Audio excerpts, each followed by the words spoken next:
আসসালামু আলাইকুম। আলহামদুলিল্লাহ, অবশেষে আমার অনেক দিনকার স্বপ্ন ছিল, সে স্বপ্নটি পূরণ হলো, অর্থাৎ ছাগলের খামার। তো অনেক দিন থেকে আমি চিন্তা করতেছি খামার করব ভাবতে ভাবতেই প্রায় গরমটা শেষ হয়ে গেল, শীতকালে নিয়ে এসে আমি খামারটা শুরু করতে পারলাম। যাই হোক আলহামদুলিল্লাহ।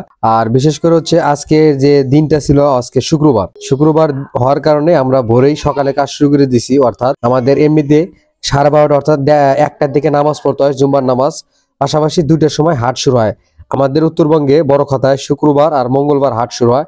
তো শুক্রবারে কাজ শুরু করছি, অর্থাৎ নামাজের আগে কাজ শেষ করতে হবে, এজন্য আমরা দ্রুত কাজ করতেছি। কাজ শেষ করে নামাজ পড়ার পরে অবশ্যই হাট করব। আর আরেকটা বিষয় হচ্ছে, হাট ছাগল কিনবই নিয়াত ছিল। তো ইনশাল্লাহ আমরা ছাগল কিনতেও পারছি। তো এখানে আমরা বাঁশ কাটছি। বাঁশ কাটার পরে বাঁশগুলো ঠিকঠাক মতো ছুলে পরিষ্কার করে কিছুগুলো বাঁশ ফাটানো হয়েছে, আর কিছুগুলো ওই অবস্থায় খুঁটি কাটছি। তো আমরা কাজটি খুব মজবুত ভাবে করার চেষ্টা করছি, যেহেতু নিয়াত ছিল ভালো যে ইনশাল্লাহ এর থেকে সফলতা আনবো। পাশাপাশি এতে কি আছে না দেখে ছাড়বো, এই জন্য আমরা কাজগুলো খুব সঠিক মনোযোগ দিয়ে কাজ করতেছি। আর বিশেষ করে কাজ করতেছি আমি আর আব্বু, আমরা দুজন মিলেই কাজ করছি খুব ভোর থেকে। ওই দিন ফিরে আবার বিশেষ করে খুব কুয়াশা ছিল, হঠাৎ করে আবার শীত আসতেছে। তো একটু ভয় ছিল যে যে শীত, তো আবার ছাগলে তো শীত এমনিতে বেশি লাগে। তারপর হোক, যেহেতু নিয়ত করছি এই জন্য নিয়ত সফল করলাম। আর এখন বাঁশের কাজ শেষ করছি প্রায়। তো এখন আমাদের নেট লাগবে। তো নেট কেনার জন্য আমাদের আবার সুড়িবাড়িতে পাওয়া যায়, অর্থাৎ ডালিয়া তিস্তা ব্যারেজ পার হয়ে সুড়িবাড়িতে যাওয়া লাগে। সুড়িবাড়ি বাজারে যে আমরা নেট কিনবো, এজন্য যাওয়ার পথে তারপর আমরা আপনাদের তিস্তা ব্যারেজ একটু দেখাইলাম। তো তিস্তা ব্যারেজ তো অনেকবার ওই দেখাইছি, তো আবারও দেখালাম আপনাদের। তো ছাগলের মারাত্মক একটি রোগ আছে, সেটা হচ্ছে পিপিআর রোগ। পিপিআর রোগ থেকে আপনাকে অবশ্যই দূরে থাকতে হবে, কারণ পিপিআর হলে খামার ধ্বংস করে চলে যায় এরা। তো অবশেষে আমরা নেটের দোকানে চলে আসলাম। তো এর আগেও আমি এই দোকান থেকে নেট কিনছিলাম আমার গরু খামারের কাজে। তো আবার আমি এই দোকানে নিলাম, যেহেতু লোকটা খুবই ভালো, দোকানে মানে খুব পাইকারি দাম ধরে, এই জন্য আমি এখানে পরিচিত, এই জন্য নিলাম। তো আমার প্রথমে নেট নিয়েছিলাম 35 ফিট। তো 35 ফিট আমার একটা আন্দাজ ছিল, তো ওটা ভুল হয়ে যায়, পরে আবার আমাকে নেট কিনতে হয়। তো যাই হোক, এখানে মোডে আমার নেট নেওয়া হলো 35 ফিট, আর পরে নিছি আমি 20 ফিট, অর্থাৎ 55 ফিট নেট নিছি। তো এখানে দিয়ে মোটামুটি আমার একটা জায়গা হয়েছে। আর এখানে আমার প্রতি 3 ফিট অর্থাৎ 3 ফিট হাইট, এই 3 ফিট হাইট স্কোয়ার আমার দাম ধরছে 45 টাকা করে ফিট আমি কিনছি। তো প্রথমে যেটা আমি কিনছি এটা 50 টাকা করে নিছে, আর আরেকটা দোকান থেকে যেটা নেওয়া হয়েছে পরে সেটা আমি 45 টাকা কিনছি। তো অনেকেরই প্রশ্ন থাকবে যে আপনি যেহেতু খামার করলেন, তো এখানে আনুমানিক আপনার খরচ কত আসলো? তো এটা তো সবারই প্রশ্ন থেকে যায়।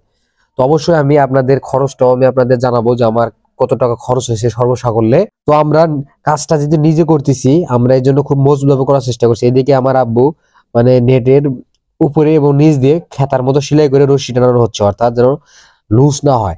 এই জন্য আমরা যে আপনাদের দেখাচ্ছি, এই দেখেন কত সুন্দর করে রশি দিয়ে আলাদাভাবে এক্সট্রা রশি ব্যবহার করছি, যার কারণে নেটটা লুজ না, ধাক্কা দিলেও সরে না। তো কাজটা খুব সুন্দরভাবে করতে পারছি আমরা, অনেক সুন্দরভাবে কাজ করার শেষে তারপরে আমরা ওই যে ভিডিও শুরুতে বললাম যে আজকে শুক্রবার হাটের দিন, আমরা ছাগল আজকে কিনবো ইনশাল্লাহ। তো অবশেষে 5টি ছাগল কিনতে পারছি। তো এইদিকে আবার আমার ভাগ্নে আর ভাস্তি ছাগল দেখে খুব খুশি হয়েছে। ওরা নিজেরা কোত্থেকে যেন আমার ঘাসের ক্ষেত্রে ঘাস এনে ঘাস খাওয়ানো শুরু করে দিয়েছে। তো আমি বললাম যে দাও আমি একটু খাওয়াই দিই, কে কিরকম খায়। তো ইনশাল্লাহ আলহামদুলিল্লাহ 5টি ছাগলে খুবই সুস্থ আছে, খাওয়া দাওয়া খুবই ভালো। তো যাই হোক, আমি আপনাদের জানাতে চাইছিলাম যে আমার এখানে মোটামুটি কত টাকা খরচ হলো। তো আমার নেট কেনা লাগছে 2550 টাকা, আর আমি আর আব্বু নিজেরা শ্রম দিছে বা কাজ করছে, তো এটা তো সে আলাদা, এটা আমি ধরি নাই। তো আমাদের 2টা বাঁশ লাগছে, 2টা বাঁশ। যাই হোক, আপনার আনুমানিক 2টা বাঁশ 400 টাকা ধরেন, 200 টাকা করে হলে তাহলে 2900। পাশাপাশি এখানে আমাদের রশি লাগছে প্রচুর, যেহেতু আমরা আলাদা এক্সট্রা সাপোর্ট রশি ব্যবহার করছি, এজন্য রশি বাবদে আমাদের কিছু টাকা গেছে ওখানে। মোট সর্বসাকল্য হিসাব করলে আমি আনুমানিক খরচ হচ্ছে 3500 টাকায়। আমার মোটামুটি এখানে আমি 15 থেকে 20টা ছাগল রাখতে পারবো। তো কথা বলতে বলতে আমার ভিডিও শেষ হয়ে গেল। আশা করি আপনারা আমাকে দোয়া করবেন যেন এখান থেকে ভালো একটা বেনিফিট বা কিছু একটা করতে পারি। আর আমি এখান থেকে আপনাদের প্রত্যেকটা সময় প্রত্যেক আপডেট জানাবো। তো সবাই আমাকে দোয়া করবেন। ভিডিও এখানে শেষ করছি। আল্লাহ হাফেজ।